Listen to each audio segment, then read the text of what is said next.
అందరికీ జై శ్రీరామ్. నిజంగా ఒక వీడియో చూసి మనసుకు చాలా బాధ అనిపించింది. బంగ్లాదేశ్లో మన హిందువుల మీద జరుగుతున్న దాడులు అందరూ చూస్తూ ఉన్నారు కదా. దీపక్ చంద్ అనే ఒక అబ్బాయి బట్టల షాప్లో పనిచేస్తున్నాడంట. హిందువులంతా ఒకటే, మన దేవుళ్ళంతా ఒకటే అన్నందుకు మన హిందూ బిడ్డ అని చెప్పేసి ఎంతో దారుణంగా ఆ అబ్బాయిని హింసించి, అసలు ఎంత కనం హింసించి కొట్టి చంపిరంటే అంతగనం హింసించి చంపిర్రు.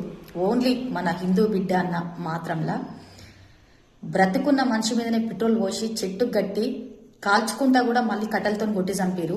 ఎంత దారుణం అంటే అంత దారుణం నిజంగా ఇది. అసలు కొంతమంది అంటారు కదా, నువ్వు మనిషి పుట్టినవా గాడిదలు పుట్టినవరా అని. నిజంగా ఈ బంగ్లాదేశ్ కొడుకులు అయితే నిజంగా గాడిదలకే పుట్టిండొచ్చు, మనుషులకైతే పుట్టకుండొచ్చు. అందులో ఒక్కరికి కాకుండా ఒక్కరికి మానవత్వం అన్నది లేదు. చూడండి, ప్రతి ఒక్కరు వీడియో చూడండి. ప్రతి ఒక్కరి వీడియో చూస్తే ఆ బంగ్లాదేశ్ కొడుకులు ఎంత భయంకరంగా ఉన్నారంటే అంత భయంకరంగా ఉన్నారు. అసలు అట్లాంటి